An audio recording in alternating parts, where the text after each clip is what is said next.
Assalamualaikum warahmatullahi wabarakatuh.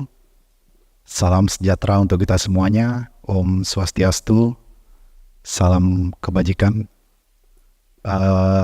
Yang saya hormati rekan-rekan dari Esri, terima kasih atas kesempatannya dalam event ini. Kemudian Bapak Ibu para inovator dan juga Bapak Ibu yang hadir dalam acara hari ini. Mungkin saya sampaikan terlebih dahulu. Jadi Telkomsel dalam hal pemanfaatan GIS sebenarnya kita sudah melakukan dalam hal perencanaan network kami gitu ya. Tapi memang yang kami lakukan adalah masih menggunakan perspektif dari clutter gitu ya. Jadi kami memang masih belum menggunakan data 3D di mana kami berkolaborasi, baru saja sih kami berkolaborasi dengan tim Esri, bagaimana kita bisa membuat model terkait dengan coverage visibility gitu ya. Tapi dalam hal demand gitu ya, kita memang belum banyak menggunakan analisa spasial. Jadi memang lebih banyak menggunakan analisa tabular gitu ya. Dan dalam kolaborasi ini juga kita akan membuat model site suitability untuk memetakan bagaimana potensi demand itu secara spasial, di mana dalam mungkin dalam kesempatan ini kami akan mencoba menyampaikan salah satu use case bagaimana kami melakukan perencanaan pada 5G ya, demand planning. Nah, Bapak Ibu, Telkomsel sebagai provider terbesar di Indonesia saat ini telah memiliki jumlah BTS sekarang kurang lebih sekitar 200.000, di mana 178.000-nya itu terdiri dari 4G dan lebih dari 400-nya kita sudah membangun 5G gitu ya. Dan kalau kita lihat secara coverage, kita sudah mengcover hampir 96% populasi yang ada di Indonesia. Dan tentunya ini untuk pelanggan kami yang berjumlah 153 juta, di mana 118 jutanya adalah pelanggan data gitu ya. Coverage Telkomsel yang kami bangun ini merupakan komitmen kami dalam membangun digital ekosistem di Indonesia, di mana saat ini Telkomsel telah menghadirkan digital connectivity melalui layanan 4G, 5G, dan baru saja kami melakukan merger dengan layanan fixed IndiHome gitu ya. Solusi kami namanya Fixed Mobile Convergence, dan juga kami berkomitmen untuk membangun digital platform dan service, di mana baru saja Telkomsel juga memiliki anak perusahaan yang bergerak di digital service dengan nama Indico. Bisnisnya mungkin berkembang dari pendidikan education, ada food ecosystem, games, dan lainnya. 5G sebagai teknologi terkini yang dikembangkan oleh Telkomsel saat ini memiliki berbagai macam use case, baik itu yang diperuntukkan untuk B2C maupun untuk B2B gitu ya. Nah, untuk B2C sendiri salah satu use case-nya terkait dengan enhanced mobile broadband. Jadi Bapak Ibu akan dapat merasakan high speed untuk layanan video streaming maupun SD video conference. Kemudian kita memiliki fixed wireless access. Ini merupakan bagian dari home broadband, tapi secara wireless. Kemudian augmented AR dan VR, dan juga cloud gaming. Dan di B2B sendiri pun memang solusi dari 5G memanfaatkan karakteristik daripada 5G berupa high speed, ultra low latency, dan juga massive connection.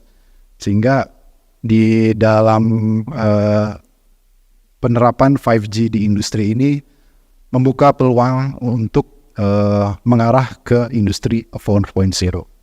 Nah, dengan banyaknya solusi yang ditawarkan oleh 5G ini menjadi tantangan bagi kami dalam merencanakan bagaimana seharusnya kita menggelar jaringan 5G itu sendiri. Jadi kita tidak bisa hanya melihat dari sebaran populasi saja, Bapak Ibu, gitu ya. Kita perlu menggunakan parameter-parameter lainnya untuk mengetahui di mana potensi demand dan solusi apa yang tepat yang kami harus gelar untuk suatu daerah tertentu, gitu ya.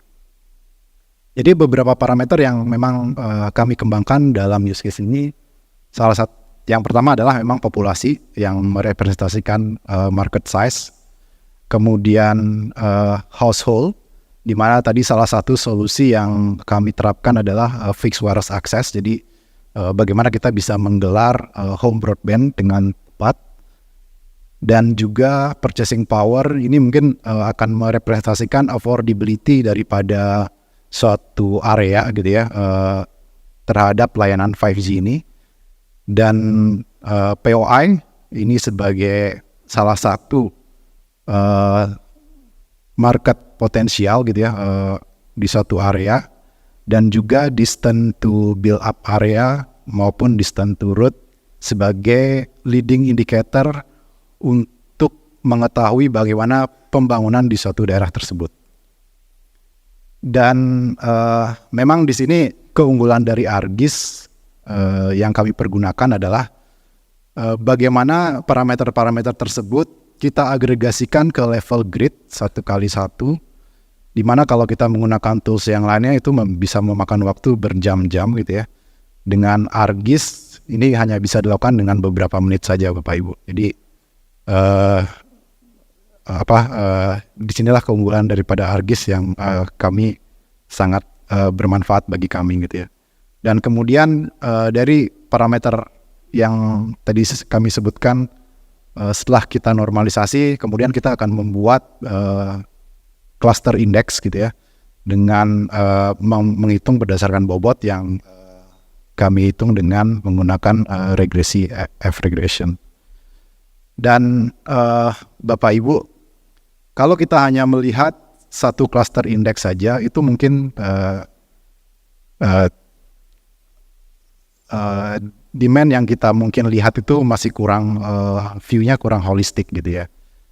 Dalam perencanaan 5G pun kita tidak hanya membangun satu site, gitu ya, tapi juga kita akan membangun suatu cluster untuk menjaga level experience di suatu cluster tersebut.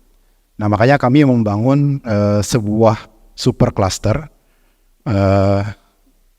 Harapannya kita mendapatkan suatu holistic view terhadap demand daripada suatu cluster, super cluster tersebut. Dan melalui super cluster ini, gitu ya, kita dapat melakukan prioritisasi di mana resource yang harus kita alokasikan. Nah, sebagai contoh mungkin di sini ada cluster yang high maupun high-low.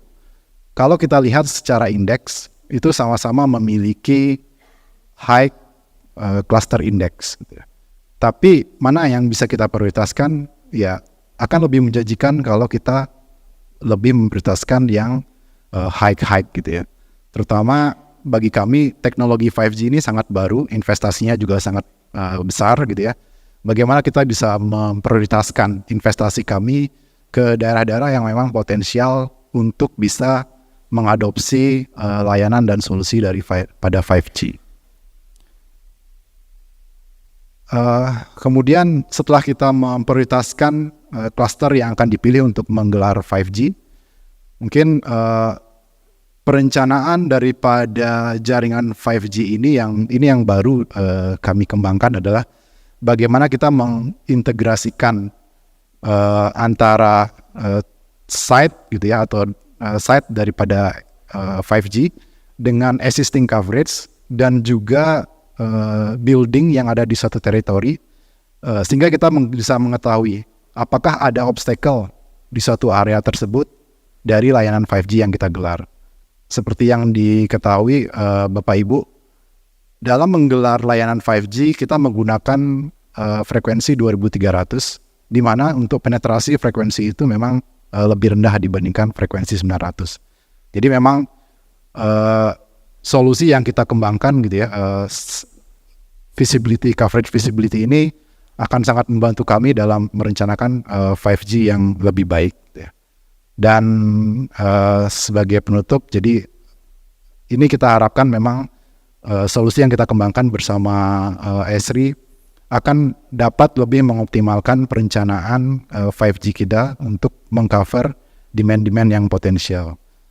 Terima kasih mungkin kepada rekan-rekan Esri untuk kolaborasinya. Mudah-mudahan kita selalu dapat mengembangkan use case di Telkomsel, dan demikian dapat kami sampaikan, dan terima kasih.